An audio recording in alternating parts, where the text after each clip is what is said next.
नमस्कार, आप सभी का हमारे चैनल में एक बार फिर से स्वागत है। हम सुन रहे हैं अशोक शर्मा जी द्वारा लिखित सीता के जाने के बाद राम, भाग 2, नारी विमर्श। पिता की इच्छानुसार मैंने उनसे विवाह का निवेदन करने का मन बना लिया और एक दिन मौका देखकर उनसे कहा, ऋषिवर, सत्य यह है कि मेरे पिता की इच्छा थी कि मैं आपसे विवाह कर कोई गुणी पुत्र प्राप्त करूं। उन्होंने मुझे इसलिए आपके आश्रम में पहुंचाया था। मणि, मुझे लगता था कि वे ऋषि हैं, मुनि हैं, सात्विक विचारों वाले, ज्ञानी और समझदार हैं। वे कहेंगे, तुम तो मेरी बेटी की आयु की हो, मैं तुमसे विवाह कैसे कर सकता हूँ। मैं तुम्हारे पिता से बात करके उन्हें तुम्हारे अनुरूप ही वर खोजने के लिए समझाऊंगा। किंतु मैं आश्चर्य से भर उठी जब उन्होंने सहज ही इस विवाह के लिए अपनी स्वीकृति दे दी। इतने दिनों तक उनके आश्रम में रहने और उनकी दिनचर्या देखने के बाद मेरे मन में उनके लिए कुछ श्रद्धा उत्पन्न हो गई थी। किंतु जब वे अपनी कन्या जैसी उम्र की लड़की से विवाह करने को सहज ही राजी हो गए तो वह सब समाप्त हो गई। यद्यपि मैं वहां इसलिए भेजी गई थी, फिर भी इस हाँ से बहुत कष्ट हुआ होगा क्या किसी? कष्ट तो हुआ ही, साथ ही मेरे मन में आशा की एक किरण बची हुई थी कि शायद विश्रवा मुझे इस अन्याय से बचा लेंगे। वह भी मर गई। और उनसे विवाह के बाद, विवाह का पता लगते ही मेरे पिता अपने 11 बच्चों के साथ यहीं आकर रहने लगे। मैं सोचती हूँ मणि, कोई कोई अपने स्वार्थ के लिए कितना नीचे जा सकता है, ये समझना कठिन है। मणि क्या कहती? कुछ देर तक एक असहज मौन रहा। फिर कैकसी ने कहा, हर लड़की का विवाह होता है, मेरा भी हुआ, बच्चे हुए, सब कुछ वही, फिर भी कितना अलग। हमारे जीवन में ऐसी घटनाएं होती हैं कैकसी, बाहर से सबके जैसी, भीतर से बिल्कुल अलग। हाँ, और परिस्थितियां हमें सब कुछ सहना भी सिखा देती हैं। अर्थात तेरे जीवन में सहना अधिक और प्रेम कम है, यही कहना चाहती है ना तू? हाँ, यही कहना चाहती हूँ। यद्यपि मेरे जीवन में प्रेम भी है, मुझे अपने बच्चों से प्रेम है, किंतु विडंबना ही तो है कि मेरे बच्चे किसी प्रेम की नहीं, मजबूरी की उत्पत्ति हैं। कहकर कैकसी ने अपने सीने में गहरी सी सांस भरी, जैसे वह बहुत थक गई हो। तुम्हारे मन में कितनी पीड़ा भरी हुई है कैकसी? कहकर मणि ने कैकसी की आंखों में छलकते हुए आंसू अपने आंचल से पोंछ दिए। तुम ठीक कहती हो मणि, मेरे मन में सचमुच बहुत पीड़ा भरी हुई है, किंतु साथ में कहीं विद्रोह भी है।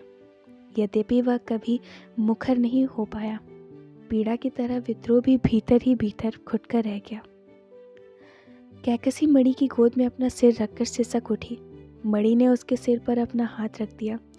कुछ देर बाद कैकसी ने अपना सिर उठाया तो कपोलों पर अश्रुओं की लकीरें थीं। मणि ने अपनी उंगलियों से कैकसी का चेहरा साफ किया।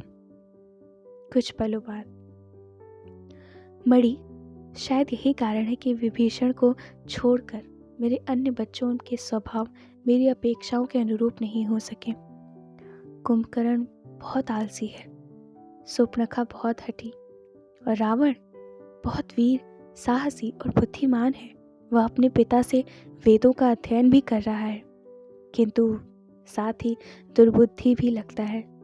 मुझे उसके भी भविष्य को लेकर चिंता रहती है, क्योंकि दुर्बुद्धि से गुण भी अवगुण जैसे परिणाम देते हैं।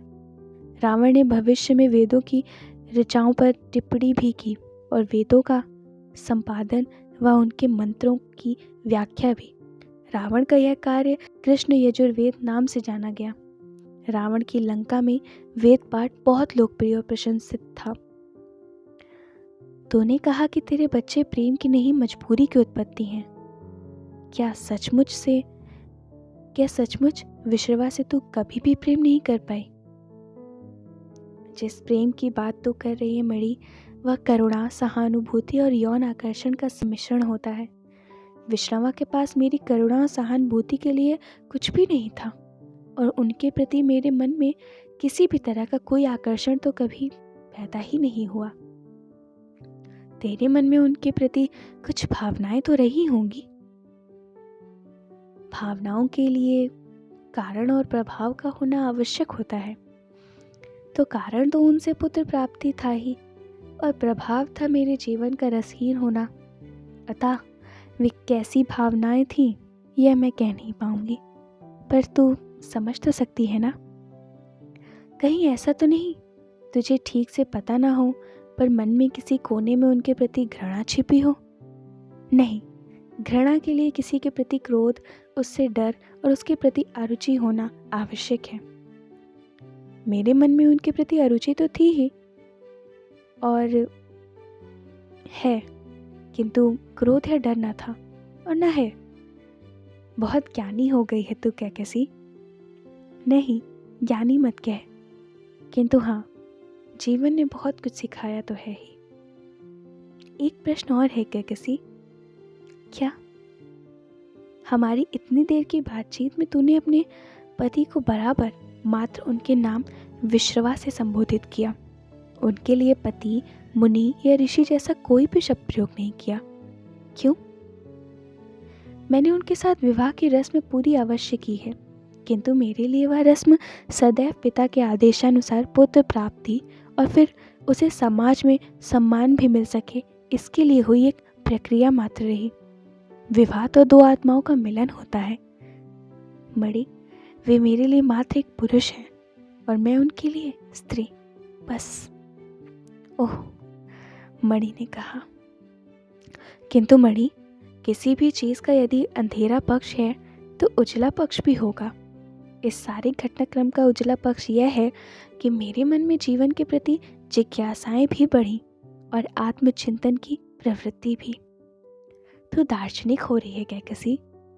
मेरे लिए इतने बड़े बड़े शब्दों का प्रयोग मत कर मणि, किंतु सोच कर देख कि कितना भावना शून्य जीवन कितना फीका और अनाकर्षण होता होगा। मैं बहुत दिनों तक इस भावना शून्यता की स्थिति से गुजरी हूँ। प्रेम मैं कर नहीं पा रही और घृणा करने का कोई कारण नहीं था, किंतु ईश्वर को धन्यवाद देती हूँ कि उसने मुझे इस चिंतन की ओर मोड़ा और जीवन रंगहीन होने से बच गया।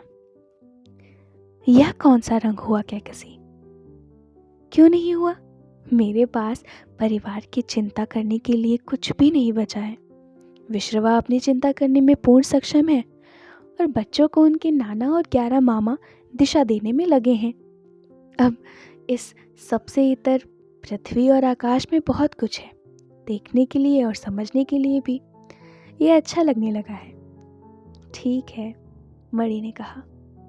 बड़े होने पर रावण, कुंभकर्ण, सुपनखा और विभीषण विश्रवा के आश्रम को छोड़कर सुमाली के साथ चले जाएंगे। यद्यपि उनके पिता विश्रवा रावण को सुमाली के साथ नहीं भेजना चाहते हैं। उन्होंने रावण को ऋषि परंपरा के अनुकूल ही शिक्षा और संस्कार दिए थे। वे सुमाली की कुटिल योजना भी जानते थे और रावण की सामर्थ्य का भी उन्हें अनुमान था।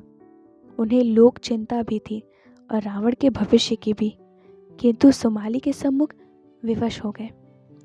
सुमाली के साथ जाकर रावण पूरी तरह से उनके रंग में रंग गया।